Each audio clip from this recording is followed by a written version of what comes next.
ఒక మంచి royal sweet treat పాలపూరి ఎలా చేయాలో చూసేద్దామా. గోధుమ పిండి, కొద్దిగా ఉప్పు, కొద్దిగా నెయ్యి వేసి కావాల్సినంత నీళ్లు పోసి పిండిని బాగా మెత్తగా కలిపి పెట్టుకోవాలి. కలిపిన పిండి పైన కొద్దిగా నెయ్యి రాసి తీసి పక్కన పెట్టాలి. పాలకి ఒక బౌల్లో బియ్యం, జీడిపప్పులు, బాదాం, పిస్తా, గసగసాలు వేసి కావాల్సినంత నీళ్లు పోసి నానబెట్టుకోవాలి. నానబెట్టుకున్న పప్పుల్ని నీళ్లతో పాటు మిక్సీ జార్ లో వేసి కొద్దిగా పాలు పోసి మెత్తటి పేస్ట్ లా రుబ్బుకోవాలి. కొద్దిగా ఫ్రెష్ కొబ్బరి తురుము వేసుకుని కావాల్సినంత పాలు పోసి బాగా మెత్తగా రుబ్బుకోవాలి. పేస్ట్ రెడీ అయిపోయింది.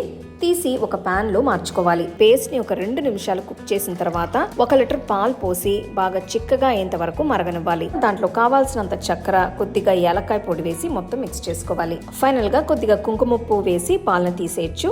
ఇప్పుడు పూరీలు చేసుకుంటానికి పిండిని ఈక్వల్ గా డివైడ్ చేసి ఒక ఉండను తీసి సన్నగా పూరీల షేప్ లో ఒత్తుకోవాలి. ఒత్తుకున్న పూరీల్ని ఫోక్ తో ఇట్లా గుచ్చితే కడాయిలో నూనె వేడి చేసి చేసుకున్న పూరీల్ని ఒక్కొక్కటిగా నూనెలో వేసి ఫ్రై చేసుకోవాలి. పూరీలు బాగా క్రిస్పీగా మంచి గోల్డెన్ కలర్ వచ్చిన తర్వాత నూనెలోంచి తీసి బయట పెట్టుకోవాలి. క్రిస్పీ పూరీల్ని పాలల్లో ముంచి పైన ఇంకా కొంచెం పాలు పోసి గార్నిష్ చేసుకుని వెంటనే సర్వ్ చేసుకోవచ్చు.